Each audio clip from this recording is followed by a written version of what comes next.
Let's call F&A committee to order. If city clerk, if you'll note attendance, we'll move on with the agenda. All right, first up is agenda approval. Are there any revisions or alterations to the agenda as presented? Nope. Hearing none, we'll go ahead and consider the agenda approved as presented, and we'll move on with the rest of it. First thing is public comment. Are there any of those in the audience wishing to make comment before the committee? For those online, please be aware, we don't take online comments, but you can email your concerns or questions to council members and we'll get back to you that way. All right, see no one stand up. We'll move on from public comments and move into approval of the minutes. Dated, don't do that. Dated May 20th, 2025. Sorry, my screen just went, oh. Are there any questions or comments in regards to the agenda as presented in the agenda? You mean minutes? Minutes, sorry.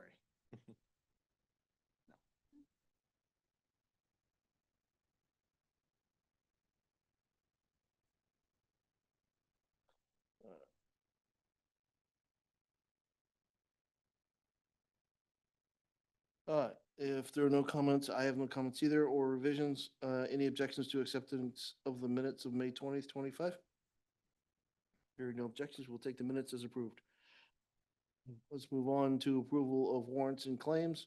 Consideration of claims reports dated June 9th, 2025. Chair has no questions, nor have I received any questions in email from other council members in regards to those. Do other committee members have any questions? No. What did you say? Chair, Director Boutte? I would just like to preempt potentially some conversation that could come along at the next council meeting. If you notice that on page 3 of the advice register, the city of Snoqualmie has a special check issued to the former police chief of the city of Snoqualmie. In essence, we are providing the former police chief with a correction check following the issuance of his final paycheck from the city. Upon review, it was discovered that his leave payouts, specifically PTO and floating holiday, had been incorrectly included in the calculation of his left contributions, so his retirement contributions. According to DRS's guidelines, leave payouts are not subject to left retirement contributions. As such, contributions withheld from these payouts were in error. To rectify this, the ineligible contributions were refunded to the former police chief via a correction check. It is important to note that all DRS reporting was completed accurately and confirmed with no impact of the city's reporting obligation or the former police chief's retirement account. So with that said, we do have our deputy finance director who gave me this nicely worded statement here to provide to you today as well if you have any further questions.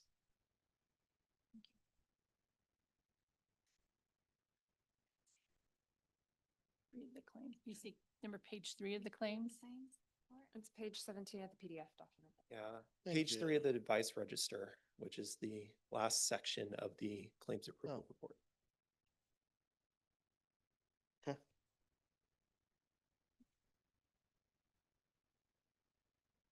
Okay. Page 3. Thank you, Drew.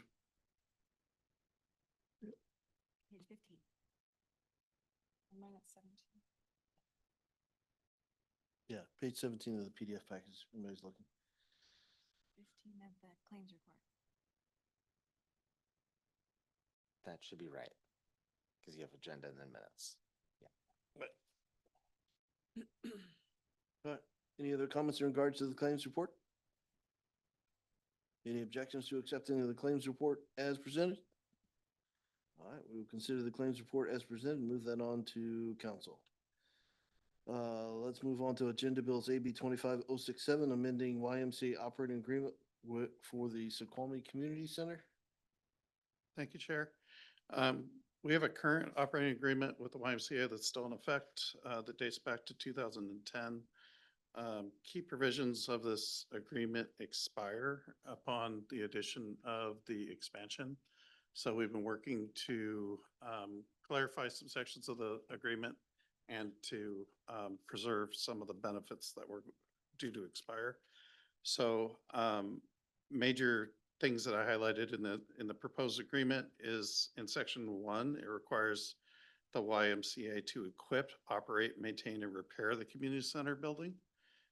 It also includes provision of recreational and social services and equipping, operation, and maintenance and repair of the premises and the community center. In section 4, the residents of the city of Snoqualmie shall receive a 10% reduction on all youth programming for branch-based programs at the Snoqualmie YMCA facility, and shall receive a 75% reduction in the joining fees in each category of membership. In section 5, currently this is optional at our request, but it will require the YMCA. I'm sorry. Oh, sorry. I thought I heard something. There's a cough. Currently, the YMCA, it's optional to provide a report to us. This requires them to provide an annual benefit report to the city. The new term of this will expire in 2065. In section 6, in section 7, it says the YMCA shall maintain and repair the premises in good functional condition and make all required repairs, including capital expenses such as roofing and pool systems. The language in the current agreement's a little bit vague, and I wanted to tie it down that those high dollar items were going to be covered by the agreement. In section 9, it says the YMCA shall make meeting rooms and other facilities available to the city at reasonable times. That is current language, it's carried over. But we also have added in section 9 that the YMCA shall make the community meeting room available to residents of Snoqualmie without requiring memberships or rental fees. It's important to note that currently there really isn't a community meeting room at the YMCA, and that is part of the expansion project to install those facilities. Additionally, in section 9, if the expansion goes forward with the addition of the aquatics facility, to the extent of pool capacity and the health department restrictions, the YMCA shall host one open community swim each week for the city residents. YMCA membership not required. So that would be 52 open swim throughout the year for our residents. Section 13 is a section about them supporting the expansion. And they're committing to 2.5 million of the net expenses plus an additional approximately 500,000 to furnish it. That would be furnishing it with the television, IT package, audio package, and all the furniture throughout the facility.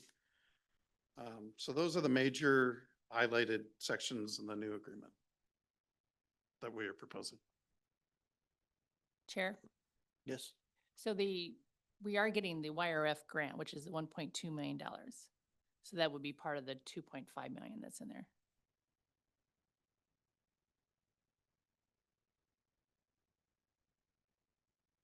Right, and then they were gonna do a capital campaign for the other $1 million. Understood. Okay, go ahead, Councilman Johnson. Is this intended to only go into effect if there was the expansion, or would it go into effect anyway? If council approved this, it would go into effect anyway, but it covers the expansion when it occurs. What is the intended size of the meeting room under the current plan for the expansion? I'm thinking it would seat about 40. Wasn't that about more than that?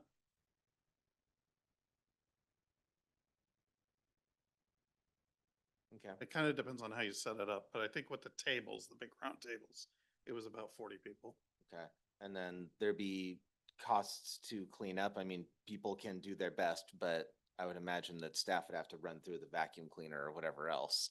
So there would be a cost to them. And I assume that that would then be absorbed by the membership fees to offset the idea that it would be at no cost to use for Snoqualmie residents. Well, it's also open to community groups that are non-member. So the Y would be covering the expense to do the cleanup. It's not in here that there'd be an additional charge or anything. Right. I'm just saying that it would be covered by the membership fees in general. I assume that's how the Y funds their operation, yes. Right. Go ahead, Councilor Christian. Just, we may want to just clarify as well, because thinking like birthday parties and things like that, because I'm sure that there would be fees associated with that in addition to having folks there and those types of things. So we may just want to double check. That that- is that that's- the next sentence, where the YMCA shall offer a reasonable non-member rental rate for other facilities to the extent available to members of the public. That's the line about birthday parties and stuff like that. So if you're a nonprofit, you have access like we do. If you're a private party, you're gonna have to rent the facility. Okay. Okay, now it makes sense. Yep.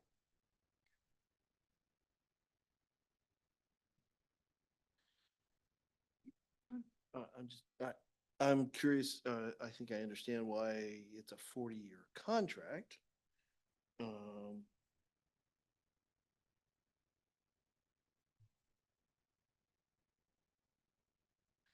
And I see that there's termination for breach. Is there any clause for? As we've just seen, sometimes cities decide they want to go a different direction. Is there any clause under which what are the impacts or possibilities of we may someday decide to take over operating ourselves? I don't believe that language is in the previous thing, so we actually didn't talk about that. If council would like us to go back and look at that, it wasn't in the current agreement, so that's why it didn't get discussed. But, we can certainly go back and add something like that. Okay, we may want, I don't know. 40 years is a long Yep. time. Great. I probably won't be here Alright. for the end of it. I should be. Yeah, I'm questionable. And by here, I mean on the earth. Yeah. And, yeah, and if a future council wanted to, Yeah. we should give them the option, they can pull this in and do city operated. Okay, please take a look at that. Okay. Understand and agree with the depreciation and all that, they should get 40 years seems a bit long, but okay. All right, Councilor Johnson.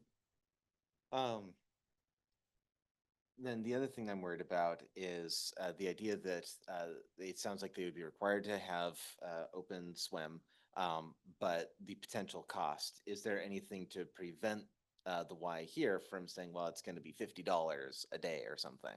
Is there any sort of like a cap that we can or should put in there for what they could charge for that day? There's currently no language in there about charging. It hinges on the word open. So maybe we need to look at the word open and defining that a little better to define whether that means free or nominal Yeah. charge. I think that would be a good idea. Okay. Because in my mind, open means non-member but nominal charge. But somebody could read that and think that it was free. Right. Go ahead, Councilor Johnson. And then the only other thing was about the percent increase. I was just a little bit confused in reading it about the 1%, 2%, and 3% for insurance, and why we're assuming the 2% versus something else. So, I'm sure there's a good reason. I just didn't understand it. so the insurance section is going to be on us Mhm. primarily. The sections about us, about the YMCA receiving a hold harmless, our insurance doesn't do that. So we're gonna have to work with the Y on the insurance claims. And additionally, we need to increase the numbers if the aquatic facility gets built. So that section will need to be tweaked if the project moves forward. So what I see is the list of 1%, 2%, or 3%, and the assumption it sounds like is we're going with the 2%. I just didn't understand why we put that as the amount of the expenditure rather than the one or the three.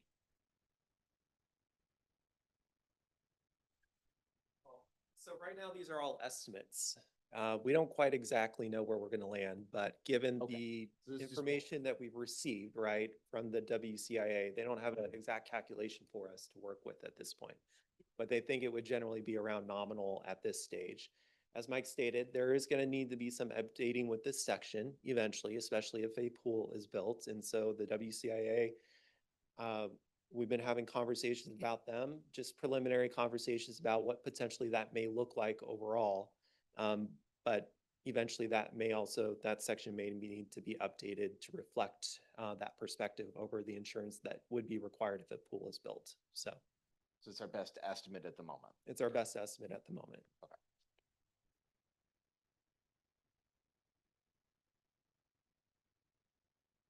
Okay. This is an agenda bill. So do you want us Yep. to take another shot at a couple sections and bring it back to the next F and A? If that's amenable, yes. Yeah. Please. Sure. Okay. All right. With that, we'll move on to review of council work plan. Drew, I'm gonna let you kick it off. You're at the top of the page. Let's write it. Yeah. You said Fletcher, right? No, Drew, I apologize. you're Sorry. gonna go after me, Fletcher. All right, so good evening, council. Thank you for having me here today. We're going to discuss the work plan, the 25, and really a lot of this is going to probably trail into 2026 for the finance department, the work plan overall. As you think about the relationship between the work plan and the strategic plan eventually, the strategic plan should be driving the work plan overall, and the work plan is really there to help support the goals and the objectives of the council overall.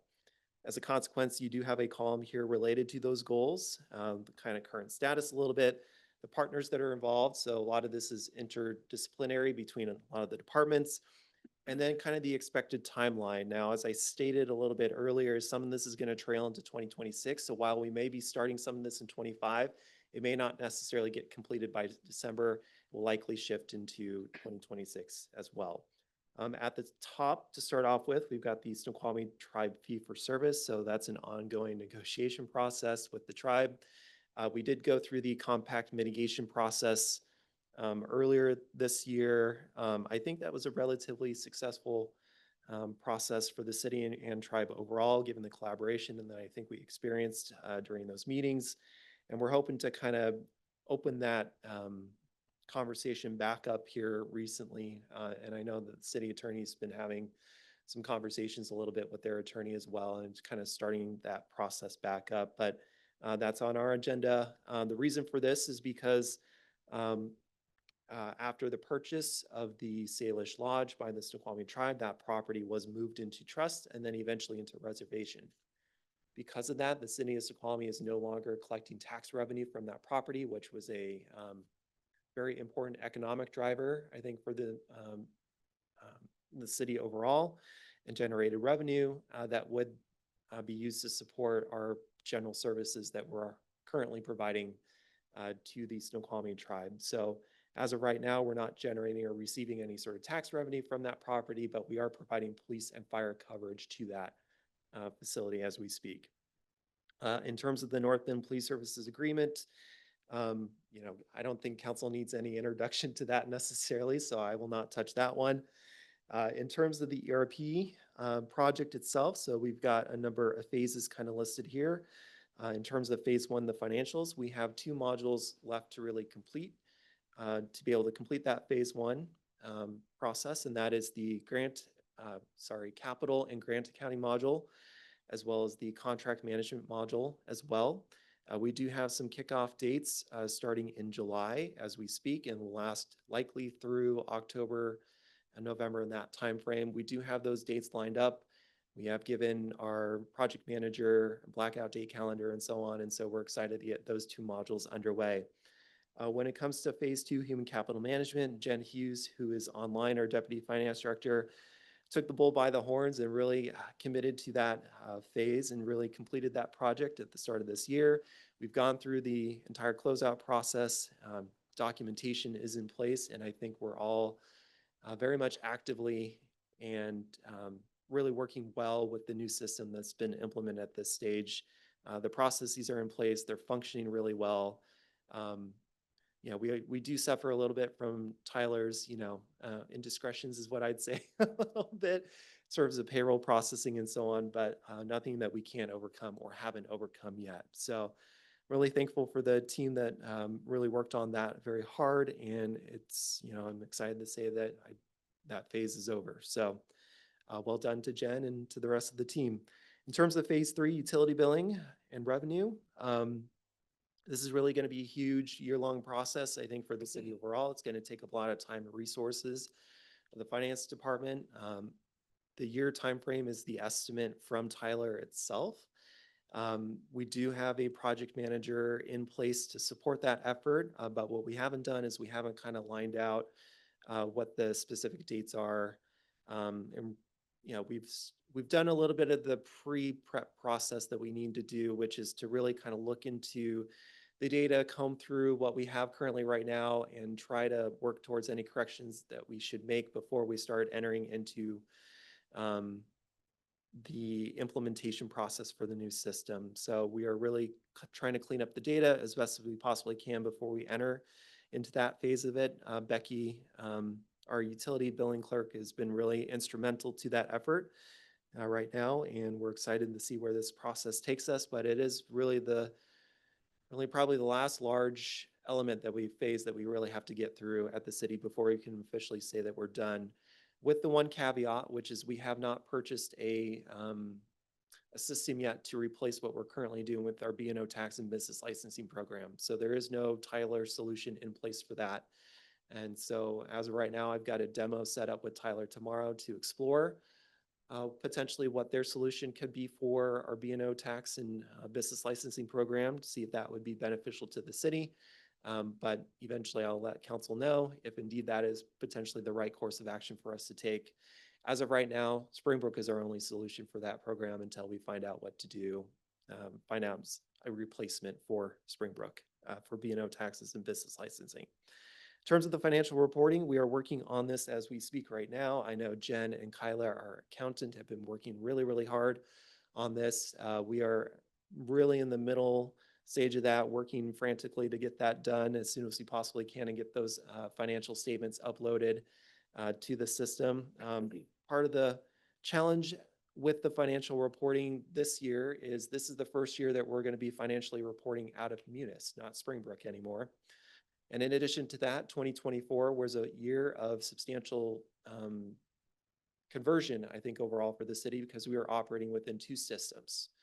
So at least 50% of the work that would take place in Springbrook has to be converted into Munis, for example, for us to be able to use just one system in order to generate the financial reports that we need overall. As a consequence, you are duplicating the effort by keeping 2 systems up and running for a large aspect of the city overall. So they've been making tremendous progress on that as we speak. We will be uploading those financial statements this month. We've been working as well through a couple of additional GASB pronouncements. So new accounting rules, basically, that we have been working to implement, including GASB 96, which is the software or subscription-based IT arrangements is what it's called, because we need to start tracking those as long-term assets overall at the city, or long-term liabilities at the city overall, and make sure that we're reporting that as a part of our financial statements too. In terms of the financial and accountability audits, we are through, I think, a majority of 2022 at this point. The one troubling aspect this year right now is we did lose our primary point of contact from the state auditor's office. They moved on to a new job somewhere else. So the one that we were working with consistently to work through these audits for 2022 and 2023 left. Therefore, they have not reassigned someone new to us yet at this point, but we're hopeful that we'll be able to kind of work through 2022 and 2023 this year. They were getting close to releasing, I believe, the attestation for the local and state fiscal recovery funds, which is ARPA, making sure that we've adequately had proper internal controls over the usage of that money overall. We did get one notice, by the way, this is just a side note from the Department of Treasury. I'll call it the Musk warning letter to make sure that all your funds were fully obligated for 2024. And we certainly had all of our ARPA funds that we received obligated by the end of 2024. So there was a threat implied with that notice that we received from the Department of Treasury too, but we've accomplished the objective and the goal when it comes to the usage of those funds. We do want to focus heavily on financial procedures, developing that financial procedures manual and making sure their internal controls are strong over the next 2-year period. As a result of that, we have been working hard developing SOPs, so standard operating procedures at the city that can help guide us on that front. And we'll be probably looking into our financial management policy next year just to make sure that we can make that a little bit stronger as well.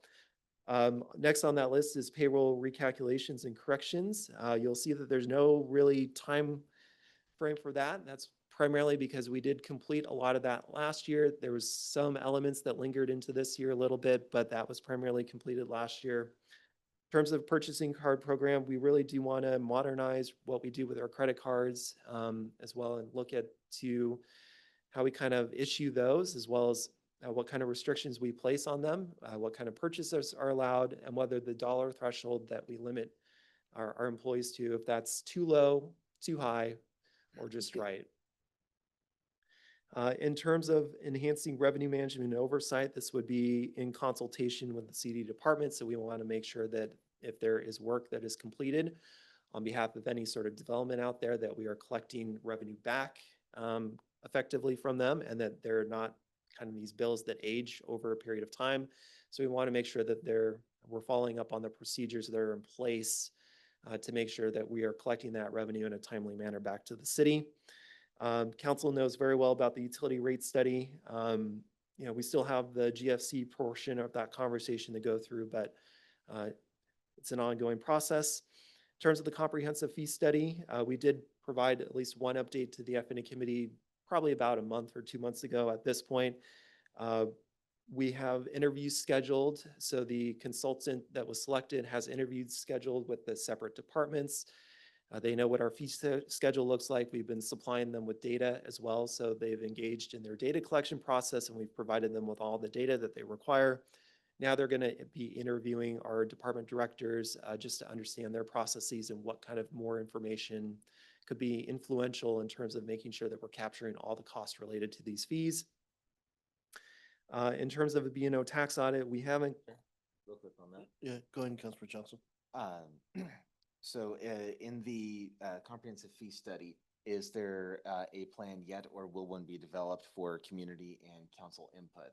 And where I think that could be especially helpful is if the council there's one particular fee that we know out there that we don't want to balloon out of control, that feedback can come in early, so that extra rabbit holes are not chased that don't need to be in kind of streamlined. City Administrator? I'll take this one. So yes, council's going to have a bite at the apple, but we need to show you the whole apple. Sure. So we will be providing the full list and the full cost, and then Right. council can decide which programs and receive a subsidy and which ones don't. But, Absolutely. But Yes. the true cost of it will be provided to you before you make that decision. I think that's a very good idea. One other thing about it is with regard to getting a draft of the fee study before it comes to us to potentially take a vote on it. So that the public has a chance to see what it is and the justification for what it is we plan to vote on. Very similar to the utilities. I am imagining there's some workshopping involved when we get to that stage of the study. So Yeah, there's more work to do, but I believe as a part of an element, right, of this, probably phase 5 of the project overall is the production of a fee study. Because we need to make sure that we're transparent, right, in that information that we're providing to you, but as well as to the public. So in case there's any comments that do come along, we can incorporate them into your decision-making process. Thank you. Uh, So in terms of the B&O tax audit, we have solicited, we do have an RFP proposal in which we've received responses back to, but we haven't quite engaged anyone yet to potentially conduct that B&O tax audit. Internally, we are looking to potentially, we could handle that ourselves, but we don't have anything kind of drawn up yet. What that would mean is double checking to make sure that people are paying the correct B&O tax revenue to the city overall. And if there's anyone that isn't paying it, that we can start collecting that revenue from them. So our goal is to follow up on that. In terms of the square footage tax on this as well, this would be kind of an addendum to the B&O tax component too. B&O taxes in this state are destination based, which means in essence that if you're a warehouse located in Snoqualmie, if you're shipping goods to locations outside of the city, overall, you are paying the B&O tax of that city in which you're shipping the goods to. As a consequence, those facilities don't necessarily generate B&O tax revenue, I think, for the city overall, nor really sales tax revenue either. As a consequence, we may want to look into other solutions such as charging by square foot a tax in order to generate, revenue from those businesses that would help to equalize the tax burdens that the differences in tax burdens that may exist between different businesses in the community. In addition to that, you'll see here that there's also a cable franchise agreement. We have had a 50-year agreement. Talked about 40 years earlier. This was a 50-year agreement from like 1975 with I don't know, I don't even know the name from back then. Years ago. Yeah, 5 businesses ago, basically, in which we are not collecting a franchise agreement or fee. Councilman Johnson? I actually had a question on the previous one, Yeah. on the square footage tax. Would this be intended to offset some existing tax, or would this be a brand new tax? This would be potentially be a new tax. Okay. So when we think about, our property tax collections, depending on how much activity we have going around the community as well, we always have to find solutions in order to push that line out or that curve out as much as we, or the crossing of the lines out as much as we possibly can. Now, council can choose not to move forward with, for example, this proposal here or any sort of square footage tax proposal, but we do want to make sure that we have the materials prepped and ready to go so that we can share potentially that idea, especially if we have expenses that may exceed our revenues eventually at some point in the future. We want to make sure that we're prepped and ready to go for that conversation, and then we're exploring all of our options currently right now on the table. There would tend to be sort of a correlation between square footage and the total amount of revenue that a building or that a business makes. It's not a one-to-one, but there's a correlation there. So I wonder if there could be like a minimum square footage. I know I'm getting a little into the weeds, but anyway, those are just the kinds of considerations. Yeah, you might want to consider, if we were to apply the square footage tax across to everyone, you may want to give a deduction for the B&O taxes that business is already currently paying, for example, so that you're not double taxing Right. Yep. necessarily. Okay, we'll get into the Mhm. weeds later, but Yeah. All right, thank you. In addition to that, we've talked a lot during the utility rate study, revenue bond issuance. Currently, we have a Department of Ecology kind of loan in place, but we will have to start to engage that conversation in terms of revenue bond towards the end of the year, really start to kind of focus on that. That can be a relatively long process. Council would have to pass a bond ordinance, and then in essence, staff would then have to spend, another 2 months after that creating an official statement, because in essence, if we're going to sell the bond publicly, which any investor can invest in that bond, for example, we need the supporting documentation that tells the investors out there that Snoqualmie is a good place to invest your dollars for the most part. So there's a lot of work and effort that kind of goes in developing that, really about a 60-page report overall, in order to convince people that, our AA rating or wherever we kind of land at, for example, that this is a proper place and you should give us the lowest interest rate possible on this. In terms of an internal cost allocation plan, I know I continuously have conversations with the Mayor Pro Tem in the past about developing something like that. So I will always keep that right out here as we speak, but I really do want to develop an internal cost allocation plan so that we can share with council as well as the public about how we allocate our costs of our internal services, the utilities, as well as other funds across the city so that that is known, well-known, introducing all the allocation factors that we use and so on. So it's not just on a spreadsheet, but also described as best as we possibly can to everyone here, as well as in the public. And then last, budget reporting and financial transparency. Because we've spent a lot of time this past year specifically on phase 2 of the ERP system, there's been a lot of catch up that we've had to do in terms of our financial transactions and making sure that they're recorded within Munis. Because of that, upstream of that is the budget reporting and the financial transparency. So the more that we get caught up in the transactions that we're recording within Munis, the more the budget reporting piece and the financial transparency piece is going to come along. So the fact is we've spent a lot of time getting us caught up on this financial reporting in order to get financial statements produced. As we speak, Jana Walker, our budget manager, is getting those budget reports going, those quarterly budget reports going. So we're playing catch up on that. She posted one fairly recently. She's working on 2024 at this point to get those quarterly reports produced. And we'll start getting into 2025 as we speak too. But we do know that we need to produce those quarterly reports to council, make sure that we have those available to you. But the lag time is largely a result of the ERP system and our work on that. So that's it.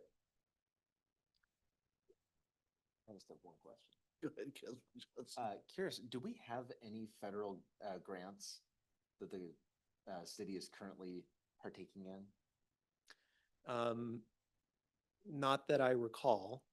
Usually they're pass-through grants in some cases. So a federal agency will give a grant to a state department or department at the state level, and then we go and get the grant from the state. So I'm just not aware of those connection points between the federal government at this moment and at the state level. But if there's anything through PSRC, for Town Center Phase 3, there might be one out there. Yep, the railroad crossing, he said. Yeah. So usually those will get passed through, I think, PSRC or the State Department of Transportation and so on. But usually those come from the Federal Highway Administration. And so, There's a few fire has a couple of real small ones from FEMA. Okay. We applied for a larger one from FEMA. And we do believe some grants that the state is shutting down in community development have federal ties to them, and that's why the state's shutting them down. Okay. Great. Thank you. Thank you. And I will try to do a 5-minute synopsis. Come There- council. I can come back. That's But wait, there's more. Yeah, More. Yes. I got 3 to go. Yeah, there's 3 more to go. They're shorter. That's true. They are shorter. All right. So administration, obviously the budgeting staffing plans, we're working through ongoing changes throughout the year and working with everybody to get that done. Staffing and recruiting will be winding down a little bit, but we still have to support the organization. The ERP HR module is kicking off next month. It'll take about 3 months to implement that. The HR division is very excited about that. Personnel policy update is completed and it is out to the bargaining groups for comments. I believe that is due back next week. And then depending on those comments, we're hoping to bring that before council in July for consideration. Training program. Now, that's just 2 words on there, but there's a colossal push this year for the organization. Not only are we really going through our training program for organizational legal training such as sexual harassment, leadership training, etc. There's also a safety push for some of the daily job interactions that we probably weren't as conscious of in the past. Heat emergencies, cold emergencies, working around construction, that. And then there's also, and I just blanked on it. Yeah, the FEMA. Thank you. Massive push to get the city FEMA prepared, right at the time when the federal government seems to be winding that down. But we have managed to get the majority of the staff through the 5 of the 6 critical FEMA classes that are required to be very solid on getting disaster money back to your community if a disaster occurs. The 6th one occurs later in the year. Additionally, we are really working hard to get the new directors involved, experienced, and up to speed in the EOC. We will be having a table talk exercise at the director level in a few weeks, right before the 4th of July event, which is probably our most populous event. And then later in the year, in October, we're going to have a full citywide drill involving many levels of us, just to get people back in that mode. And that will be an annual thing moving forward. But that kind of got lost in the COVID and all that. And so we're bringing that back. So that's 2 little words that mean a ton. And then the Wellness Safety Committee, those are 3 little words that also mean a ton. Sam has done a ton of work, and my hat is off to her. She and I were supposed to be working on this together. She took it and ran. She brought it back to me and goes, "Can you review this?" It's a full safety manual for the city, which is dated. So, and we're talking about respiratory programs, exposure programs, all the things that are required by L&I to keep us on the correct side of the line. So I am very proud of Sam and the work she did because it is really good. Currently, that's in legal for review, and then we'll be rolling that out. And then the last thing that is not listed here, obviously, is a strategic plan, which has kicked off. We'll be doing the public outreach over the next couple months. Big Truck Day is one big event where there'll be a lot of public outreach going to. The splash pad opening will be another event where they will be present and doing outreach to. They've already kicked off the community survey early so that coordinates and provides input into that. We can save a little bit of money there. And then they're also beginning the work to set up the focus group meetings that will be happening in July. So a lot is happening with the strategic plan behind the scenes, and I will get it on this list, I promise. Fletcher, over to you. Oh, wait, there's a question. Stand by, Fletcher. One concern was you were talking about winding down the staffing and recruiting, and there's at least one department that I know of that I'm still very concerned about with regard to staffing. So I'd hope that maybe that part is still ongoing. Well, yeah, obviously we still have to support the departments, and yes, CD is one of those departments that still has a vacancy. And yet we were doing interviews with them today. Okay. By wind it down, I mean, we're not going to be doing the big push we had to replace an entire department.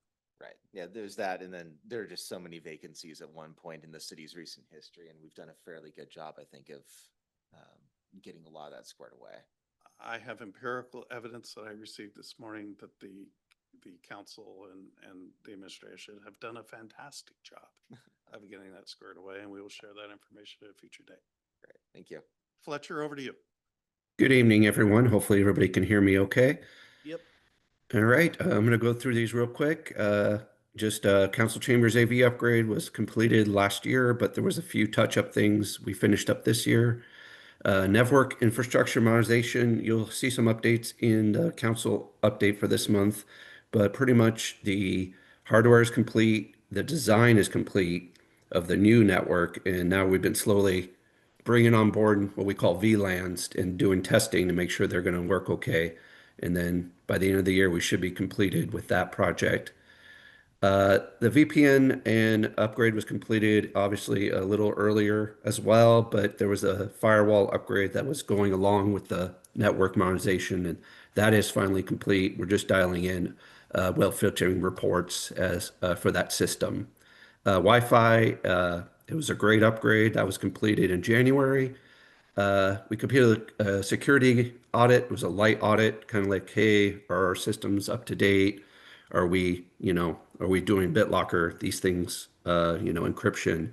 And now we are addressing those on a case-by-case basis because since we're a mobile fleet, things are a little different when they're on the network, when they're off, especially for police officers. as they go out on the road. So we're making sure we're getting hands on to get everything up to date and make sure their BitLockers is turned on. The next two projects are going to be our big focus. Will be a server upgrade. It's not going to be as large of an upgrade as anticipated, but it will be on budget for what we asked for this year. Our goal is to create high availability for our servers at an offsite location.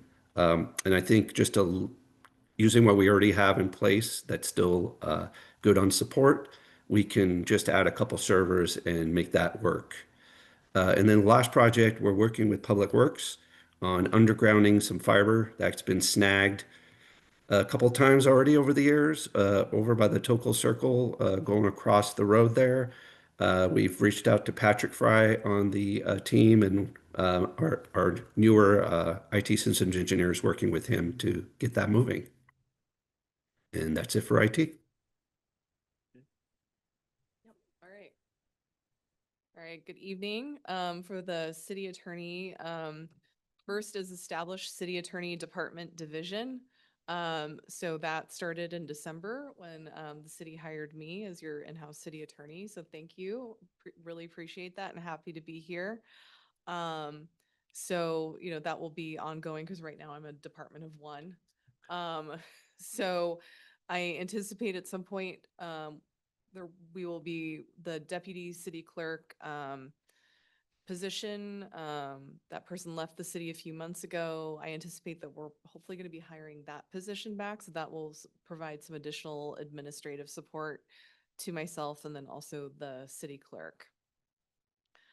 Reviewing municipal code and suggesting edits, that's been ongoing. A few months ago, we had the update regarding code enforcement cases and the ability to recoup fees.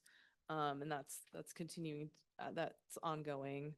The North Bend Police Services ILA negotiations, I don't know if you need me to go into that, but that situation is also ongoing. Supporting the fire union negotiations, we've been meeting with their union representatives and negotiators about once a month to 2 times a month. So that's also ongoing. And what I'll just say is supporting all ongoing city projects. So pretty much everything that every department head's briefed you on. At some point, I'm involved answering legal questions and reviewing documents and contracts for that. And I'm happy to answer any questions. Councilman Johnson? Just one, I assume that the other unions are just for other years, and that's why they're the ones that are not listed. Right. So I when other union contracts are up for negotiations, I'll be involved in those too. They're just not this year. Right. It's not on. And next year. We're already back there. Okay. All right, thank you. Thank you. All right, with that, back on the agenda.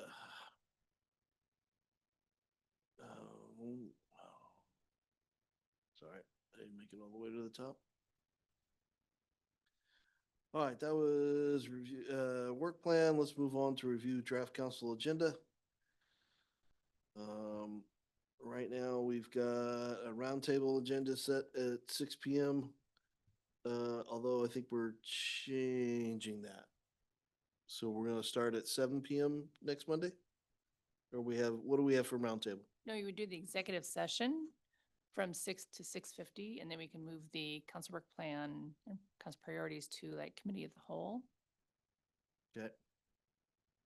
And like I said, the intent there is that the chairs of the different committees will do like a 5-minute synopsis, give the full package to all committee, at least give a brief overview. 5 minutes of Drew is gonna be hard, but all right, Drew and everything else, I may take more, we'll see. All right, and so then we'll move on to our regular agenda at 7 p.m. Call to order and roll call, pledge of allegiance, agenda approval, public hearings and appointments. We have oath of office, police officers Jaden Hall and Chase Holmes. And we have a presentation from WashDOT, Divergent Diamond Intersection, and SR 18. Do they really want to come now and have that conversation? But all right. Enough said. All right, then we'll move public comments and we'll go consent agenda. Right now, we have approval of the council minutes dated May 22nd, and 27th. As well as approval of claims report dated June 9th. We did move of note on the Parks and Public Works Agenda Bill 25063, did move up under consent agenda.